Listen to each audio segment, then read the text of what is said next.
వీటెన్ news కి స్వాగతం. ముందుగా ముఖ్యాంశాలు. జార్ఖండ్లోని జంబేష్పూర్లో బహిరంగ సభలో ప్రసంగిస్తున్న ప్రధాని నరేంద్ర మోదీ.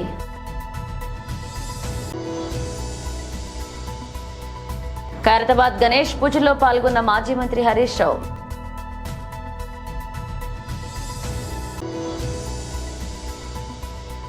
ఎమ్మెల్యే మధుసూదన్ రెడ్డి తండ్రి 10వ రోజు వేడుకల్లో ముఖ్యమంత్రి రేవంత్ రెడ్డి.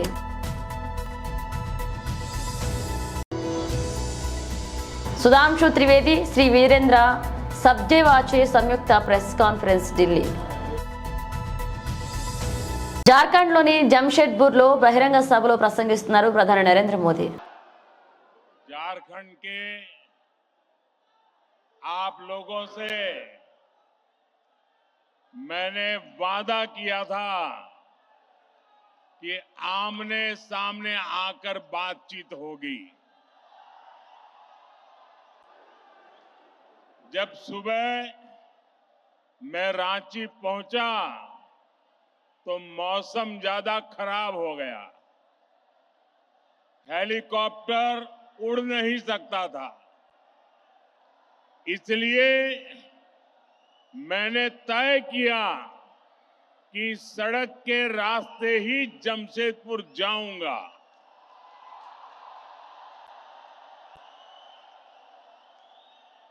रास्ते भरे लोगों को पहले पता नहीं था कि मैं जाने वाला हूं, लेकिन जैसे जैसे रास्ते में लोगों को पता चलने लगा, भारी बारिश के बीच भी हाथ में झंडा लेकर के लोग पूरे रास्ते में खड़े थे, स्थान स्थान पर खड़े थे. ये प्यार, ये आशीर्वाद मेरे जीवन की बहुत बड़ी पूंजी है. साथियों, बारिश कितनी ही तेज क्यों न हो, रुकावटें कितनी ही ज्यादा क्यों न हो, लेकिन कोई भी रुकावट मुझे आपसे अलग नहीं कर सकती है. मैं आपके दर्शन किए बिना वापस नहीं जा सकता हूं, और इसलिए बाय रोड भी मैं आपके दर्शन करने के लिए पहुंच गया. साथियों, क्रांति और बलिदानों की ये धरती भगवान बिरसा मुंडा के तप, त्याग और आशीर्वाद की धरती, वो धरती जिसने पोटो हो जैसे कोल्हान के महान योद्धा दिए, जिसने जमशेद जी जैसे उद्यमी के जरिए आजाद भारत के सपनों को सींचा था. मैं झारखंड की इस महान धरती को प्रणाम करता हूं. साथियों, आज कर्मा पूजा की उमंग के बीच यहां आने से पहले मुझे झारखंड को विकास की कई बड़ी सौगात देने का सौभाग्य भी मिला है. मैं कर्मा पर्व की आप सभी को बधाई देता हूं. साथियों, उत्सव के इस माहौल में आज झारखंड को 6 नई वंदे भारत ट्रेनें मिली है. झारखंड के अलग अलग शहरों में लोगों को अब आधुनिक सुविधाओं के साथ हाई स्पीड सफर का अनुभव मिलेगा. इसका बड़ा फायदा मध्यम वर्ग को होगा, उद्यमियों को होगा। इससे युवाओं के लिए रोजगार और प्रगति के भी अवसर बनेंगे। साथियों, आज झारखंड के हजारों गरीबों को पीएम आवास योजना के जरिए पक्के घर भी मिले हैं। इनमें से ज्यादातर घर मेरी माताओं बहनों के नाम पर है। कर्मा पूजा के दिन बहनें अपने भाई की लंबी आयु के लिए प्रार्थना करती है। आज आपका ये भाई अपनी बहनों को अपने पक्के घर का उपहार देकर धन्य हो गया है। साथियों, कुछ ही महीने पहले लोकसभा चुनाव के दौरान भी आप सबका आशीर्वाद मांगने झारखंड आया था। आप उस तपती गर्मी में भी मुझे अपना स्नेह देने आए थे। दुनिया ने देखा, एक तरफ सारा विपक्ष मोदी को हराने के लिए बेचैन, पूरी जमात बड़े बड़े षड्यंत्र, बड़ी बड़ी साजिशें, झूठ फैलाने की इतनी बड़ी मशीनरी, इतना बड़ा अफवाह का तंत्र। ఖైరతాబాద్ గణేష్ పూజలో పాల్గొన్నారు మాజీ మంత్రి హరీష్ రావు. ఖైరతాబాద్ బడా గణేష్ దర్శనానికి నేడు చివరి రోజు కావడం, ఎల్లుండి శోభయాత్ర నిమజ్జనం జరపడంతో ఇవాళ్లతో దర్శనాలు నిలిపివేయనున్నారు. ఇక నేటి అర్ధరాత్రి తర్వాత లంబోదరుడి దర్శనానికి అనుమతి ఉండదని అధికారులు నిర్వాహకులు వెల్లడించారు. శోభయాత్ర కోసం భారీ వాహనం ఇప్పటికే వచ్చిందని, వెల్డింగ్ పనులు చేపట్టామని వివరించారు. కాగా చివరి రోజు ఆదివారం కావడంతో భక్తులు పెద్ద సంఖ్యలో వస్తున్నారు. ఇక ఫ్యామిలీతో సహా వచ్చి బడా గణేష్ దర్శనానికి బారులు తీరారు. భక్తులు పోటెత్తడంతో ఖైరతాబాద్ లో రద్దీ నెలకొంది. ఖైరతాబాద్ మెట్రో స్టేషన్ టెలిభవన్ వైపు రద్దీగా ఎక్కువగా ఉంది. ఇక దర్శనానికి చివరి రోజు కావడంతో భక్తులు రద్దీకి అనుగుణంగా సెక్యూరిటీ ఏర్పాట్లు చేస్తామని, ఎక్కడ ఎలాంటి ఇబ్బంది తలెత్తకుండా జాగ్రత్తలు తీసుకున్నామని పోలీసులు తెలిపారు. సీసీ కెమెరాల ద్వారా ప్రత్యేకంగా మానిటరింగ్ చేస్తున్నట్లుగా చెప్పారు. ఈ రోజు సాయంత్రం బడా గణపతి మెడలో వేస్తున్న 1,00,000 రుద్రాక్షలను పంచిపెట్టనున్నారు. సెప్టెంబర్ 17న మహాశోభయాత్ర తర్వాత హుస్సేన్ సాగర్ నిమజ్జనం జరగనుంది.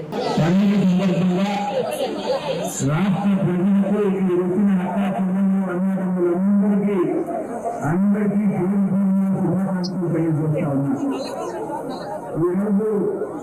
ప్రపంచంలోనే మన హైదరాబాద్ వినాయకుడు ప్రపంచంలోనే ఒకప్పుడు లాల్ బాగ్లో వినాయక చవితి అంటే ముంబైలోని లాల్ బాగ్ గుర్తొచ్చింది.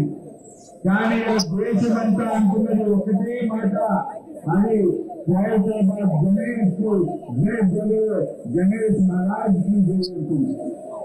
దేశంలోనే కాదు, ప్రపంచంలో అతిపెద్ద గణేష్ విగ్రహాన్ని స్థాపించిన ఘనత మా ఖైరతాబాద్ నిరోధకులకే దక్కింది. వారందరికీ మనస్ఫూర్తిగా అభినందనలు, శుభాకాంక్షలు తెలియజేస్తా ఉన్నారు. ఇంట్లో ఒక చిన్న శుభ కార్యం చేయాలంటేనే చాలా కష్టమవుతుంది. 70 ఏళ్ళకేది 70 అడుగుల ఈ యొక్క విగ్రహాన్ని పెట్టిందంటే నిజంగా మన నిర్వాహకులు చూసి ఎంతో గొప్పని వారిని నేను మనస్ఫూర్తిగా అభినందిస్తా ఉన్నా. ఈరోజు భారతదేశంలో మనకి భారతీయ సంస్కృతి చాలా గొప్పది. భిన్నత్వంలో ఏకత్వం, ఏకత్వంలో భిన్నత్వం. అంటే మనం అందరం వేరు వేరుగా జీవిస్తాం, కానీ ఏదైనా సందర్భం వస్తే అందరూ ఒక్కటి యొక్క గొంతుకై కదులుతాం. అదే భారతీయ సంస్కృతి. అది దసరా పండుగైనా, దీపావళి పండుగైనా, బతుకమ్మైనా, బోనాలైనా, శ్రీరామనవమైనా, వినాయక చవితి అయినా, హోలీ అయినా, రంగోలీ అయినా అందరూ కలిసి సామూహికంగా నిర్వహించుకునే గొప్ప సంస్కృతి మన భారతీయ సంస్కృతి అని చెప్పి గుర్తు చేస్తా ఉన్నా. ఈ సంస్కృతిని భిన్నత్వంలో ఏకత్వాన్ని కలిగిన ఈ సంస్కృతిని ముందు ముందు రాబోయే తరాలకు మనం దీన్ని కంటిన్యూ చేయాల్సినటువంటి బాధ్యత కూడా మనందరి మీద కూడా ఉంది అని మనం చేస్తా ఉన్నాం. మేమందరం వినాయక చవితి అనగానే ఒక డివోషనల్ ప్రోగ్రామ్ అనుకుంటాం, కానీ ఇక్కడ ఒక డివోషనే కాదు, ఎమోషన్ కూడా ఉంది. మీకు గుర్తు చేస్తా ఉన్నా, వినాయక చవితి డివోషన్తో పాటు ఎమోషనాలిటీ కూడా కలిగి ఉన్నది. ఆనాడు స్వాతంత్రోద్యమంలో బాల గంగాధర్ తిలక్ గారు భారతీయులందరినీ ఒక్కసారికి స్వాతంత్రోద్యమంలో వినాయక ఉత్సవాలను సామూహికరించి భారత ప్రజలను ఒక్కసారి వచ్చిన గొప్ప నాయకుడు బాల గంగాధర్ తిలక్. అంటే స్వాతంత్రోద్యమంలో వినాయక చవితి ఉత్సవాలు భారత ప్రజలను ఒక్కసారి ముందుకు చరిత్ర కూడా ఈ వినాయక చవితికి వచ్చినాయి. ఆ సంప్రదాయాన్ని మనం ఇంకా కూడా కొనసాగిస్తున్నాం, తప్పకుండా రాబోయే రోజుల్లో కొనసాగిస్తున్నాం. ఇవాళ రాష్ట్రంలో కొన్ని జిల్లాల్లో అకాల వర్షాలు తుఫాన్ వచ్చి ప్రజలు బాధపడతా ఉన్నారు.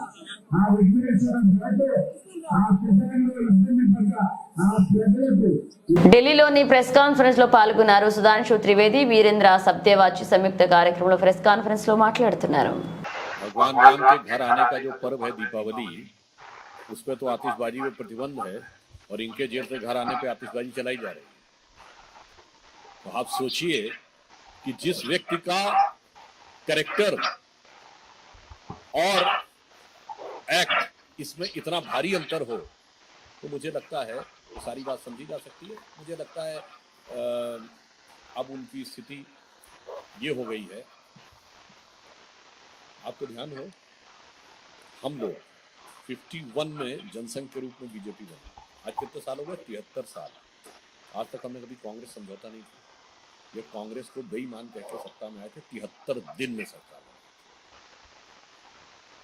और अब कह रहे हैं करेक्टर तुलना। फिर 49 दिन की सरकार गिरी थी, याद करिए, वो अलग छोड़ दीजिए, कसम असम खाई थी तो छोड़ दीजिए। 49 दिन सरकार के लिए बात करता, अब गलती हो गई, अब दोबारा कभी नहीं बनाएंगे, कांग्रेस से गठबंधन नहीं करेंगे। फिर किया और अभी सचदेवा जी ने बताया शून्य। उसके बाद मुझे लगता है कि अगर वो इस प्रकार से तुलना कर रहे हैं तो यह न सिर्फ भारतीय समाज और हिंदू धर्म के प्रतीकों का अपमान है, बल्कि उनके मानसिक दिवालियेपन का ऐलान है। पीयूष आज तक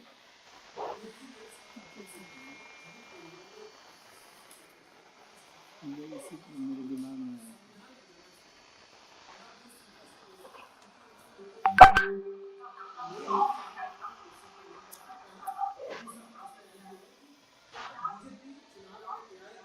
मैंने अभी आपसे कहा और माननीय सुधांशु जी ने भी कहा,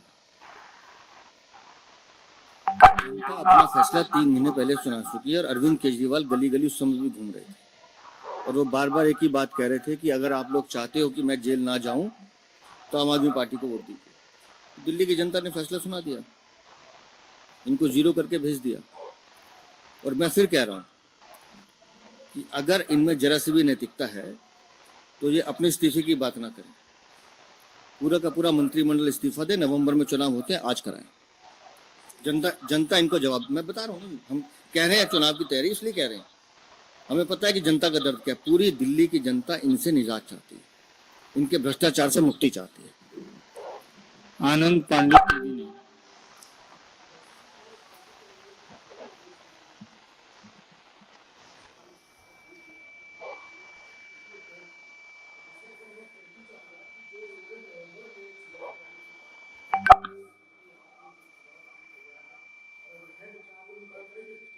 देखिए, उनके चरित्र की तरह उनका बयान भी छलावा है। मुख्यमंत्री हैं तो कैबिनेट की बैठक बुला के रेजोल्यूशन करके एलजी को इस्तीफा दे दिया है। कभी कोई सीएम मांग करता है कि चुनाव कराना है, फट से जाके डिसॉल्व करके असेंबली को सरकार इस्तीफा देती है, विधानसभा भंग करने की सिफारिश की जाती है और राज्यपाल को दिया जाता है। यही है, वो अंदर से कुछ और बाहर से कुछ और नजर आते हैं। प्रज्ञा times no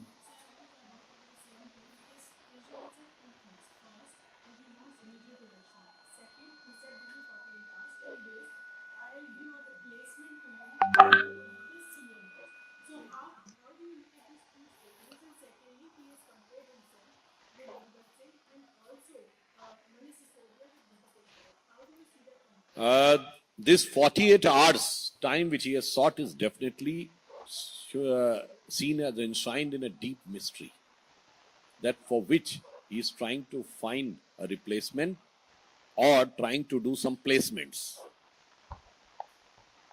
What Sajdevaji has said. And second thing, it is ridiculous if a chief minister who is having overwhelming majority, more than 90% of MLAs in assembly, if he is having an iota of truth in his intention, what he is saying, then he should call the meeting of the cabinet, resign as chief minister, and the entire cabinet should resign, recommend the dissolution of assembly, and give the letter to LG.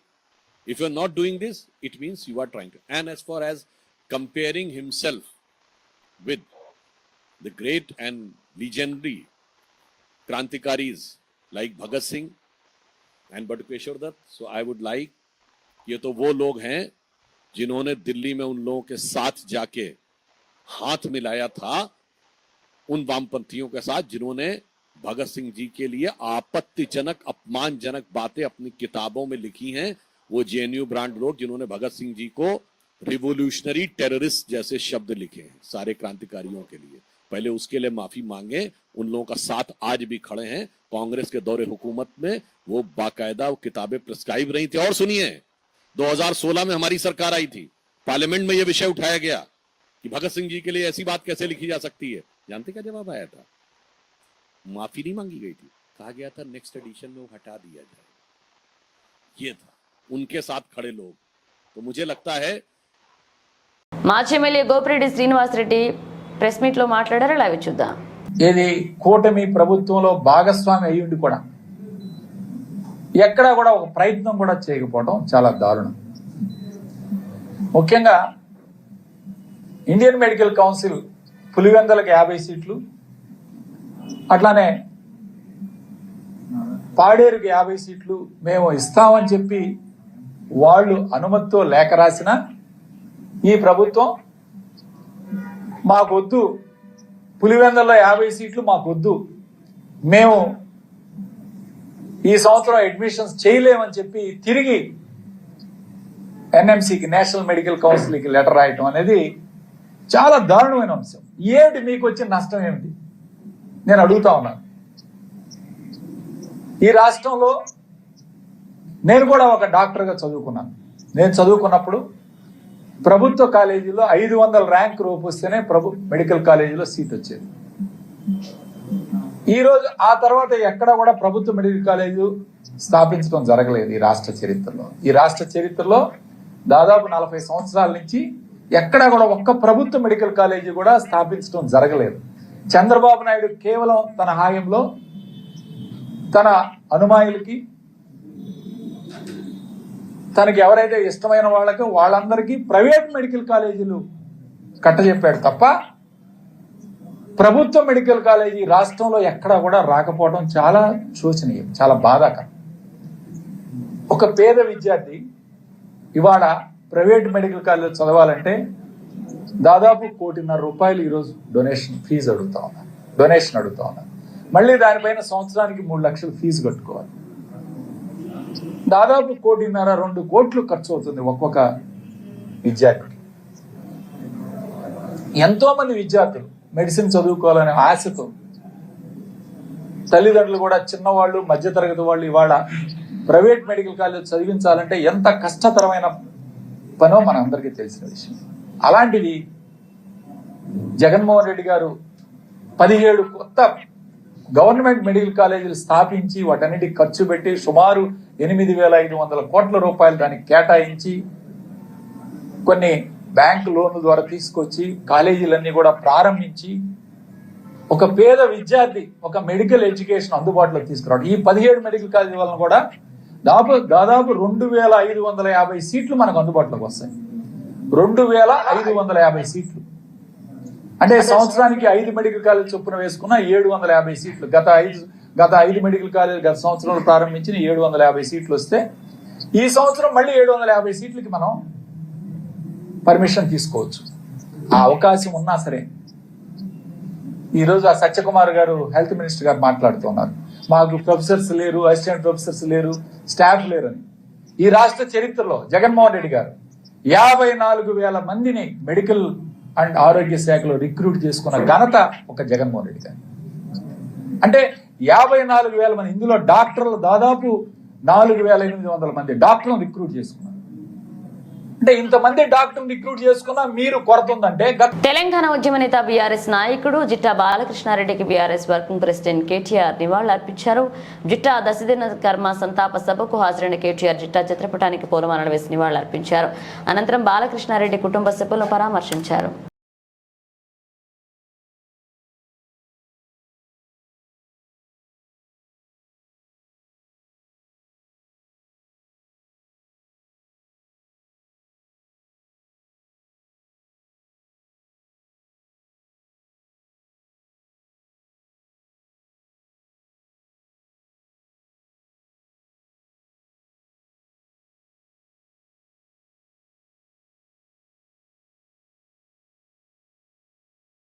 MLA Madhusudan Reddy తండ్రి 10వ రోజు వేడుకల్లో ముఖ్యమంత్రి రేవంత్ రెడ్డి పాల్గొన్నారు.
కడప జిల్లా ఎర్రగుంట్ల పట్టణం 4వ రోడ్ల ప్రధాన కూడలిలో సిపిఎం పార్టీ జాతీయ ప్రధాన కార్యదర్శి సీతారాం యేచూరి, ఎర్రగుంట్ల కాంగ్రెస్, సిపిఐ, సిపిఎం ఇతర కార్మిక ప్రజా సంఘాలు పూలమాలలు వేసి నివాళులర్పించారు.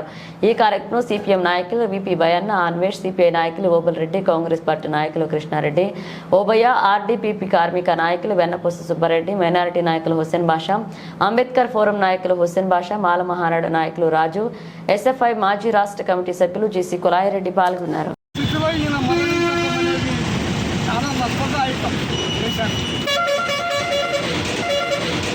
ఈరోజు చాలా అల్లకల్లోలంగా ఉంది. మీరు చూస్తున్నారు, పైకి మాటలు అబద్ధాలు చెప్తున్న నాయకులు దేశం ముందుకు పోతుంది అంటున్నారు, అభివృద్ధి చెందుతుంది అంటున్నారు. ఒక్క పేదరికం ఒక్కడు కూడా ముందుకు వేయలేదు. రక్తాన్ని చెమటగా మార్చినటువంటి శ్రమజీవుల రక్తాన్ని అంతా చేసి తిప్పి చేసి కొంతమందికి మాత్రమే దారిపోతున్నారు ఈ ప్రధానమంత్రి. మణిపూర్ మండిపోతుంది, మణిపూర్ ముఖం చూడడం లేదు, సత్యం చెప్పడం లేదు. ఇటువంటి హింసత్వం అనేది మనం మొత్తం పురోగతికి చాలా నష్టదాయకులతో ఆయనకు నివాళులర్పించి అందరికీ కూడా పేరు పేరు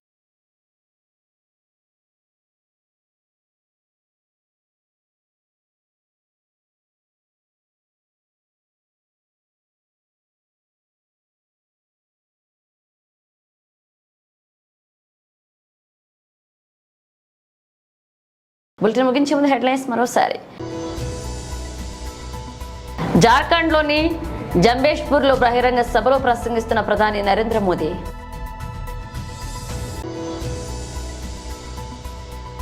ఖైరతాబాద్ గణేష్ పూజలో పాల్గొన్న మాజీ మంత్రి హరీష్ రావు.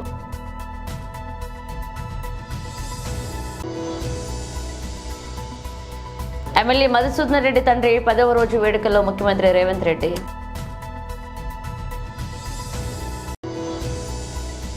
సుధాంశు త్రివేది, శ్రీ వీరేంద్ర సబ్జేవాచే సంయుక్త ప్రెస్ కాన్ఫరెన్స్ ఢిల్లీ. ఇవి బులెటిన్ అప్డేట్స్. మరణ అప్డేట్స్ మళ్ళీ కలుద్దాం.